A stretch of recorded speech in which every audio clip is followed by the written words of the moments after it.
Welcome to Skills to Pay the Bills. I am Tia Young, your host, and our special guest today is Mrs. Beth Torre, Broker Sales Executive for Virginia and the District of Columbia for Aetna. Beth will probably correct me on this, but I believe that Aetna is probably the second largest healthcare organization, boasting over 48,000 employees and serving over 22 million members in its network. Medicare open season for individuals 65 and over starts in October. So today, we're going to have Beth give us a Medicare 101 presentation. Please join me now in welcoming Beth Torre to Skills to Pay the Bills. Beth, hello, how are you today? Thank you, just fine. Thank you for the opportunity of having me. Well, thank you. Thank you for coming. Now, I'm going to say right up in the beginning that I know that there is so much involved in Medicare and Medicare products that we are not going to have a chance to get to everything. So I'm going to ask you if you would be willing to even come back later to educate us on Medicare. I would love to do that, Tia. Okay, very good. So we're going to get started. Before we get into your presentation, could you just tell us a little bit about Aetna?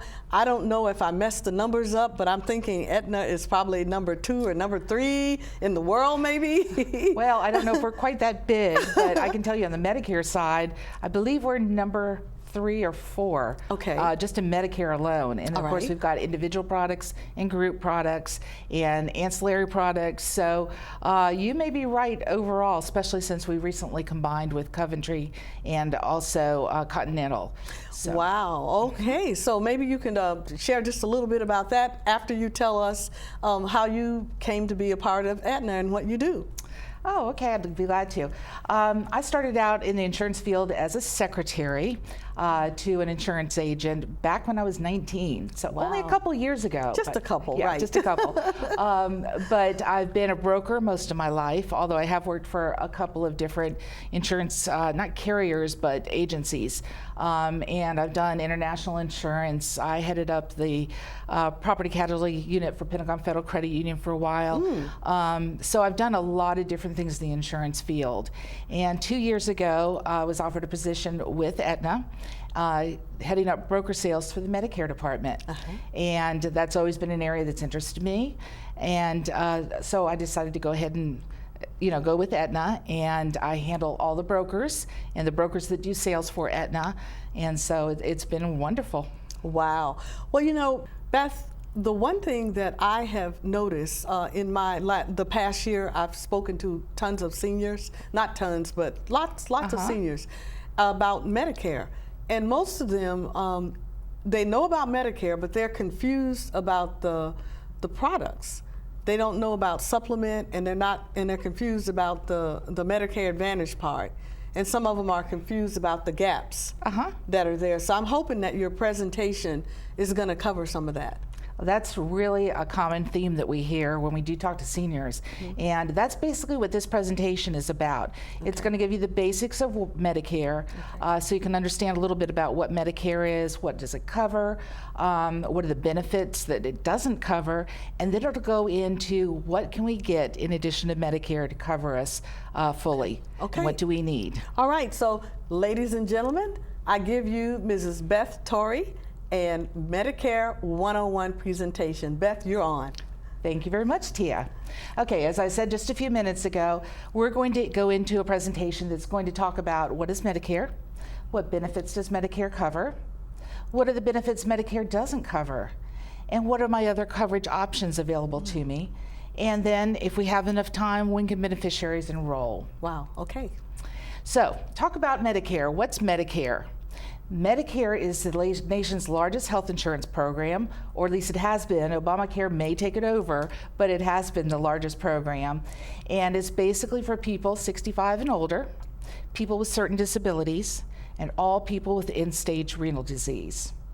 It's administered by the Centers for Medicare and Medicaid, which is known as CMS. So that's a big daddy watching over everything. Right. Basically, Medicare has 4 parts. Part A and B are known as Original Medicare, and they're handled or managed by the federal government. Part C and D are offered by private health insurance companies, and they have to have an approved Medicare contract. Now, Part A. Tia, do you know what Part A covers? Well, let's see. I think that Part A probably covers your basic services for Medicare. Covers, what most people think about is it covers hospital. Right. Now, it does cover a little bit more than hospital. It covers inpatient health care, skilled nursing care, hospice care, and some home health care. And beneficiaries can go to any doctor that accepts Medicare. Now, we talk about what does somebody have to pay in 2014. Basically, if you've worked 10 years in the U.S. or your spouse has, you're not going to have to pay for Part A coverage. It's going to be free to you. However, if you go into the hospital, you have a deductible of $1,216. Now, deductible is what you incur before the insurance kicks in. Okay? And so you have the deductible, and then days 1 through 60, it's 100% covered after that for your hospital stay. Okay, so you have to pay for the first You pay your deductible. 59 days? Well, you pay your deductible first, Okay. and then days 1 through 60, Medicare picks up the rest. Picks up the rest. Okay, all right. Got Now, what happens if you're in the hospital longer than 60 days? Right, that was my next question. Days 61 through 90, you do have a copay that you pay, and your copay is $304 per day. A copay is a flat dollar amount that you pay. So you're going to pay a copay of $304 per day. Now, if you're in the hospital longer than 90 days, it goes to what they call the lifetime reserve. And your lifetime reserve is a period of 60 days that can be used anywhere throughout your lifetime as you need them. Right. And during your lifetime reserve, you have a copayment of $608 a day. That's your lifetime. Lifetime reserve. Okay. Think about a cloud hanging over someone's head with 60 days up there.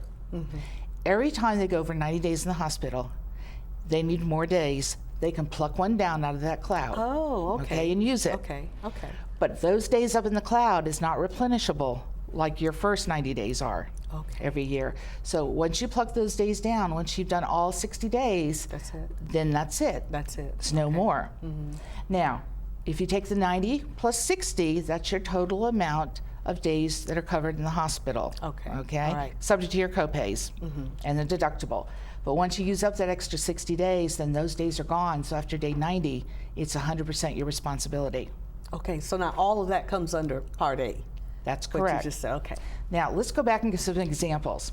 Say, for instance, I have a heart attack and I go in the hospital. So when I first go in, if I haven't already taken care of it, I'm going to have a deductible for my first day that I go in there. Then I pay any copay if I'm in there longer than 60 days. But say I'm only in there 7 days and I get out of the hospital and I'm home. 30 days later, I have another heart attack. I go back in the hospital. Because it's the same occurrence, I don't pay another deductible, as long as it happens in the first 60 days.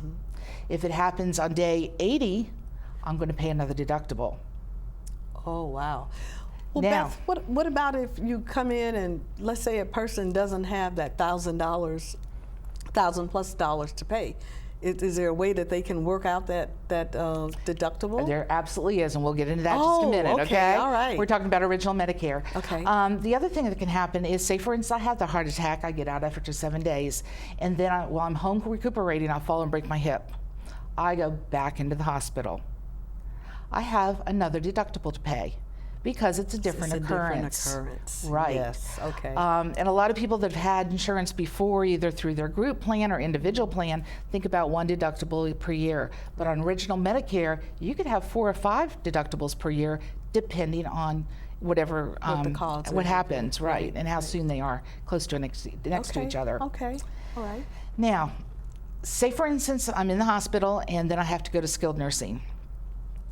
Most doctors and hospitals know that they have to be in the hospital 3 days in order to qualify to go into skilled nursing and have Medicare cover it.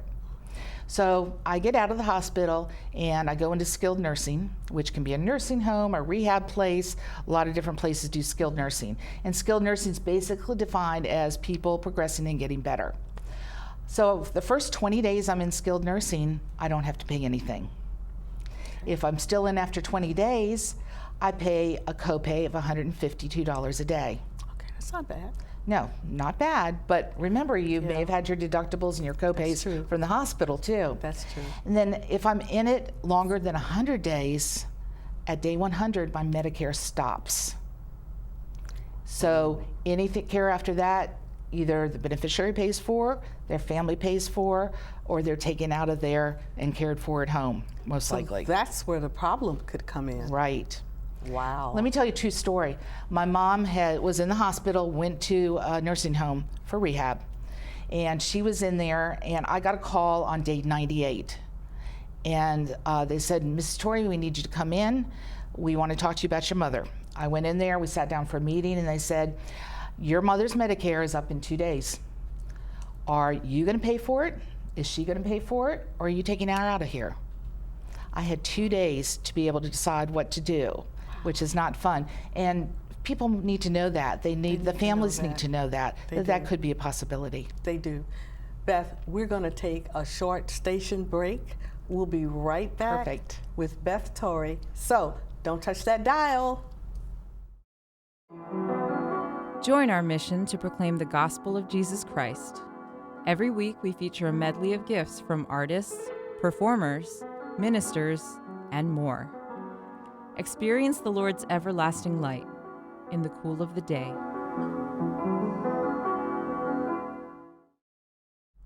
Thank you for joining us on Skills to Pay the Bills. Our special guest is Beth Torre, broker sales executive for Aetna. Beth, please continue telling us about your mom and the situation in the hospital. Well, basically, she was released to skilled nursing, and the nursing home only gave me 2 days notification before her Medicare ran out to be able to decide what to do with her, whether I was going to pay for it, whether she had funds to pay for it, or whether I was just going to take her out of there. So sometimes, the notice can be very short. Wow, Yeah. That's something. So what can you do? Is there anything that can be done about that? We'll get to that because we do have products that can help with that. Okay. We want to talk a little bit, we just talked about Part A, we want to talk a little bit about Part B. Tia, do you know what Part B covers? I would like to think maybe some of that skilled nursing piece and good guess, definitely a good guess. Yeah. How about, most people think of doctors as under Part B. Okay. So A is your hospital, B is your doctors. And it basically covers your preventative services, in and outpatient care, for surgery and emergency room visits. A lot of people don't realize emergency room visits are under Part B with doctors. Okay. X-rays, labs, durable medical equipment like your oxygen and canes, wheelchairs, that sort of thing. And a beneficiary. Supplies? I'm sorry? What about supplies? Some of the supplies are under there too, yes. Okay, all right, that's good. You can go to any doctor that accepts Medicare, and this is under Original Medicare. Now, in 2014, beneficiaries do have a premium for Part B. The average premium is $104.90, $104.90, but it is income-based. So if you have a higher income, you're going to pay more than that. Okay. The deductible on Part B is $147. So when you have go to the doctor, the first of the year, you're going to have a $147 deductible, but that's good for the whole year. After that, it's generally an 80-20 coinsurance. In other words, the person pays 20% and Medicare pays 80% for your services. Okay. Now that's great when you're going for a $100 checkup because of a sore throat. Paying 20% isn't too bad, but if you had a doctor's bill for open heart surgery and the bill was $300,000, it might be a little bit different. $300,000. Yeah.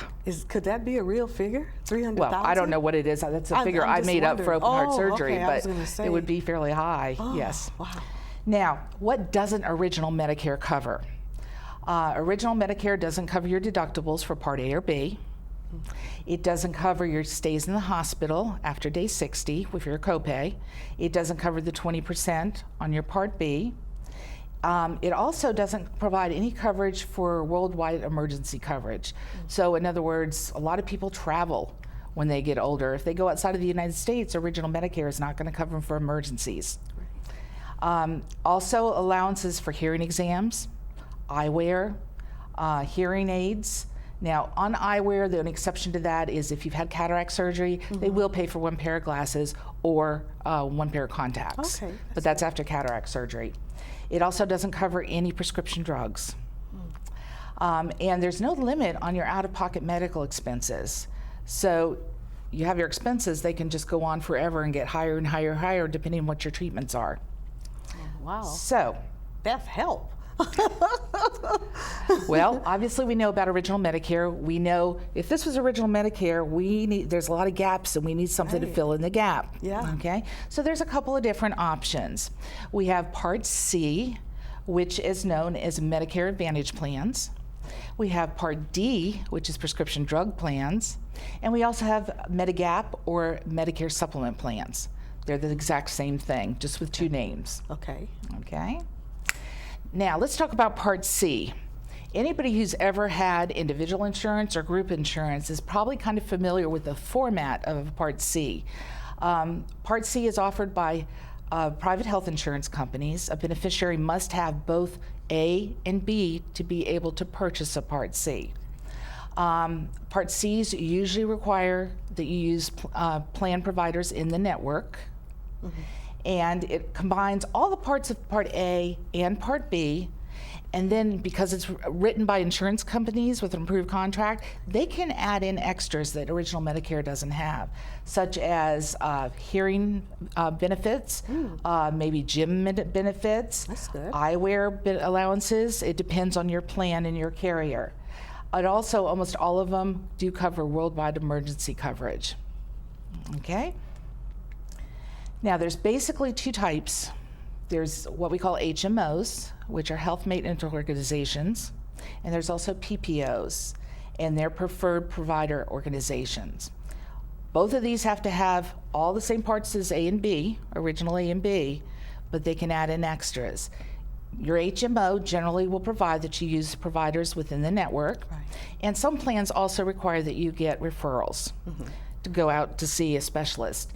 Now, bear in mind, it isn't like the referrals of the old days. When you go to get a referral, your doctor does it electronically these days. There may be a few doctors out somewhere, in the sticks or something, that may not do it that way, but most of them do it all electronically these days, so it's not a problem. Right. The PPO covers everything with the HMO. It just provides an additional benefit where you can go out of network. So one is not better than the other? No. Because that's what some people think.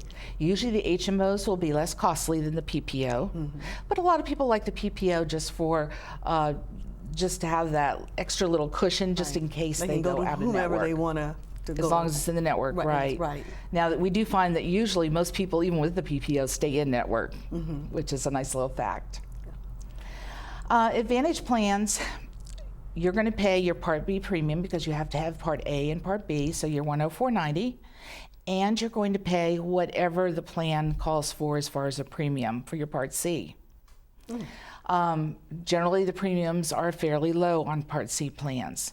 Most Part Cs also include prescription drug coverage.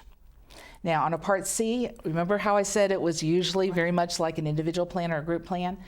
Usually you have copays that you pay when you go to the doctor, and maybe a flat copay when you go into the hospital, or a percentage. So that's usually how they work, and that's how they're kind of the same as the old plans people may have had at work. Most of them go ahead and cover prescription drug also in the plan. There's very few that don't have prescription drug. And that's automatic in the plan. Okay. It's a packaged option. Okay. What I like to say is, think about original Medicare as driving in a car. And original Medicare A and B are sitting in the front seat. When you buy an Advantage plan, original Medicare moves to the back seat, and the Advantage plan becomes the driver in the front seat.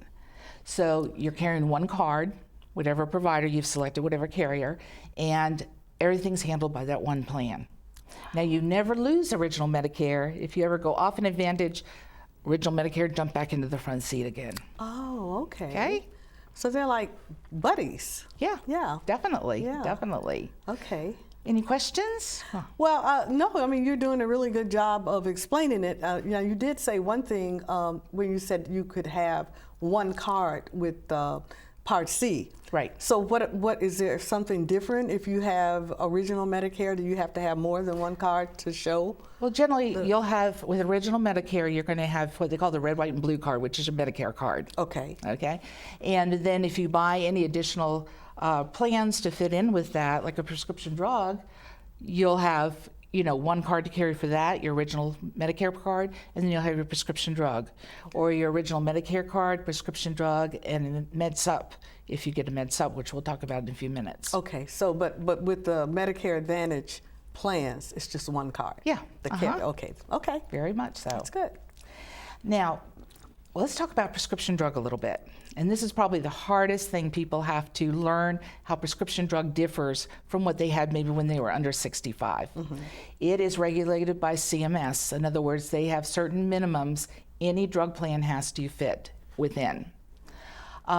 Basically, all prescription drug coverage, whether it's standalone or embedded, is cover your prescription drugs and help you with that.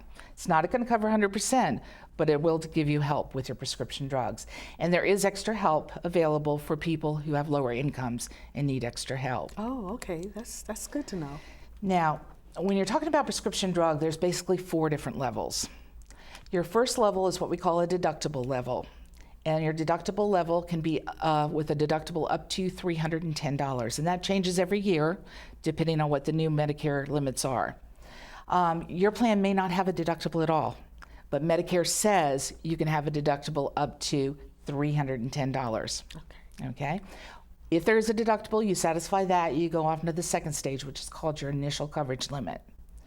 During your initial coverage limit, most plans today, you are going to pay co-pays or on the specialty drugs, a co-insurance, just like you might have had on a previous plan. So in other words, maybe, and this is just out of the air, but maybe $10 for a generic prescription or something of that nature. Now, once you reach a total retail value in all the drugs you've gotten under the initial coverage limit, you're going to go into the gap, or sometimes called the donut hole. Okay. Now, how do we come up with that what is a retail drug? Say, for instance, you go to the pharmacy and you get a prescription. You pay $10 for it. The insurance company pays $90 for it. The total retail value of that drug is $10 plus $90 or $100. So every time you get it filled, it adds up 100, 100, 100. But if you had 5 of those drugs, every month it would go 500, 500, right. 500. Okay? So when the total of those retail drugs in any one year gets to $2,850, you go into the donut hole. Now, back in 2006, when they first brought in the donut hole, you paid 100% of your drugs at that point. But slowly the donut hole is decreasing. It's going to be going away by 2020. That's good news. Maybe not totally, but at least down to like a 25/75. Okay. Yeah. But this year, if you are in the donut hole, and there's many people that never make it there, but if you are in the donut hole, you're going to be paying 72% of the cost of your generic. And remember, generic is your lower cost drugs. Right. And you're going to be paying 47.5% of any brand name drugs. Okay. Now, when you add up everything you've paid, if you get to a total of $4,550 in any one year, which somebody going through chemotherapy might do very rapidly, you get into the catastrophic stage. During this stage, you pay the greater of 5%, or $2.55 for your generic, or $6.35 for your brand name drugs. Wow. So you can see it goes very low when you get into catastrophic. Yeah. And then everything starts over again next year. Right. Well, Beth, as I said earlier, I knew that we weren't going to get a chance to finish everything, but this has been great, and I just know our viewers are going to want to tune back in Thank you. again to hear the rest of this, and next time we'll start with the catastrophic. Okay. And move into some of the other parts of Medicare. Right. What can we do to supplement it? Right. Because obviously original Medicare doesn't cover everything. It doesn't cover everything. Right. And I like what you did with the gaps, because that kind of visibly shows us that there are holes in it, Right. with that way. So, I thought I knew quite a bit about Medicare, but I can see today that I didn't, and that I've learned a lot from you in just this short 30 minutes that we've had. And I'm sure our audience is the wiser from hearing what you had to say. Thank you. Want to thank you for your outstanding presentation, and we are looking forward to having you come back real soon. I would love to. Thank you. Thank you so much again, and thank you for watching in Skills to Pay the Bills, and we'll see you next week.